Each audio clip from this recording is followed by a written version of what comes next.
Hi, everyone, and welcome back to Toy Raving Mad. And today we're talking about my favorite Army men from the 70s. And yes, you guessed it, they are Airfix. So when I first discovered these historically accurate and well sculpted figures, it was a game changer for me. Up until that point, I was just playing with a lot of generic Army men. Now, we had a few hobby stores when I was a kid that we would go to on a regular basis. We had the Village Tinker, Excalibur, and the Spare Time Shop. And unfortunately, all of them are out of business. Thankfully, Airfix is still in business. You can actually go into Amazon and get their model kits, and you can still get some of these figures. They were founded in 1939, and then they went out of business and were bought by somebody, and then they went out of business, and they're currently owned by a company called Hornby, and they still package and design the figures in England.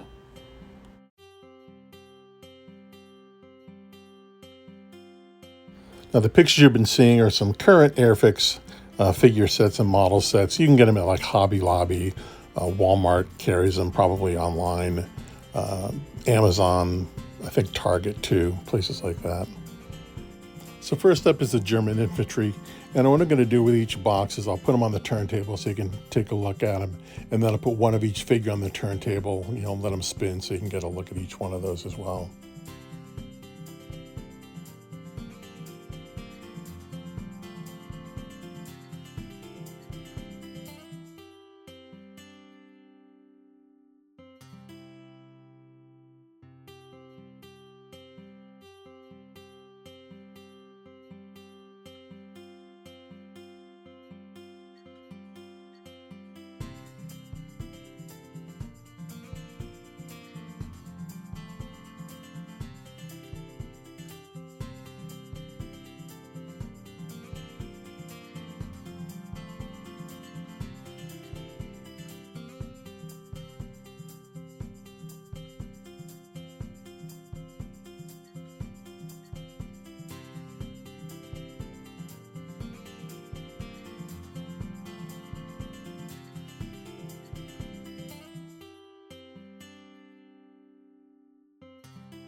Now, the next one up is the British Infantry Support Group, which came with a ton of accessories.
And here we have the World War II Australian infantry.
And now we're moving on to the British 8th Army.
Here's the German Afrika Corps.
So the next set here are the German mountain troops, and it came with some accessories, but some of the accessories were arms and legs. So I guess you could, glue on certain arms and legs in certain configurations to get the pose you wanted. Just really weird. I'd never seen anything like it. If you've seen other sets like this, just leave a comment below. Just be curious to know if they did any other sets like this.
Now the final set here are the Gurkhas, which were my favorite. I just love these.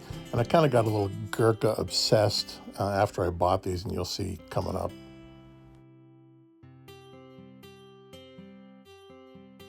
You'll also notice that some of the boxes had price tags. They ran about $3.50, $3.75 per box at the time.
So as a kid, I decided to pick up this book on the Gurkha rifles to kind of appease my curiosity.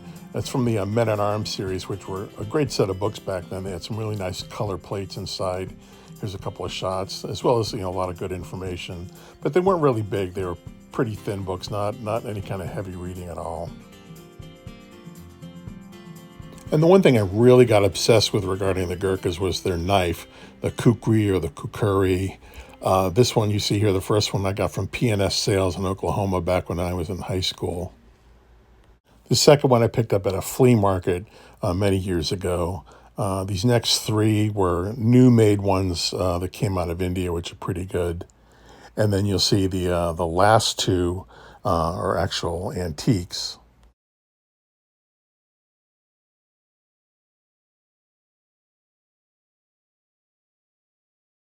So in 2003 in Kathmandu, Nepal, the company International Military Antiques was finally able to kind of pull out this hoard of weapons that had been located, I guess, about 30 years prior. Contained Napoleonic era cannons, Brown Bess muskets, Martini Henry rifles, these kukris you see pictured here, different, swords and all sorts of stuff. And they've been selling them off slowly over the years.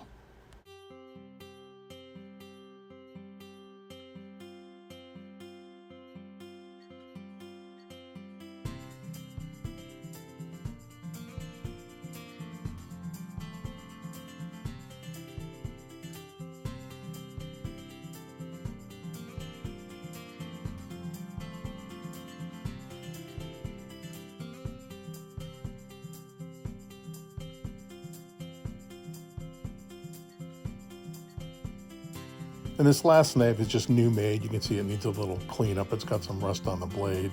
And then finally we have the Ultimate Soldier Gurkha, which is really great. A lot of detail, a lot of great accessories with it too. It's a G.I. Joe sized, like I said, it's 1/6 scale. And that is it for today's video. I'd like to thank everyone for watching. And as always, if you just click that like and that subscribe button, it would be greatly appreciated. Thanks so much again, and you guys have a great day.